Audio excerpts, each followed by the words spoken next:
soil ambayo tumeweza kuitumia, ni udongo wetu ambao tumeweza kuangalia ile eneo, udongo ambao ni nini, ni wa kichanga kidogo, ambao rosella haihitaji sana kuweza kuwa na udongo ambao unakuwa unatunza sana maji sana.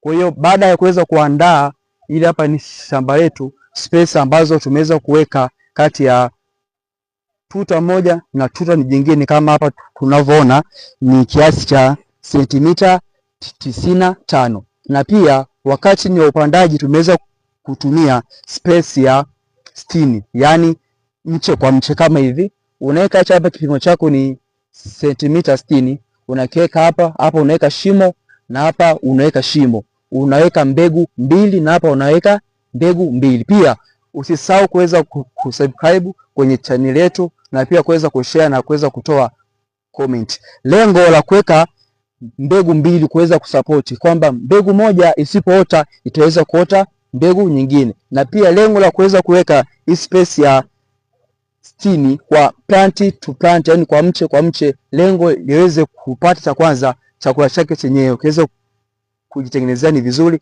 pia kama mmea uweze kukua vizuri na kuweza kuzaa zaidi. Basi kama ambavyo tumeweza kuona, pia faida nyingine ya kuweza kuzingatia space katika zao letu la rosella, cha kwanza kitatusaidia hata wakati wa uvunaji. Endapo ukiweka spacing vizuri, tunafahamu kwamba ile rosella inavyokuwa inakuwa ina majani makubwa. Kwa hiyo endapo space ikiwa kubwa zaidi, itatusaidia pia kuweza kupata ile end product ambayo tunaweza kuhitaji kuweza kupata kwa wingi na kuweza kuingia sokoni kwa wingi sana. Kwa hiyo usisahau kusubscribe, pia usisahau kushare na watu mbalimbali kuhusu kikundi chetu hichi cha Agro Pioneers. Karibu sana, nakaribishwa.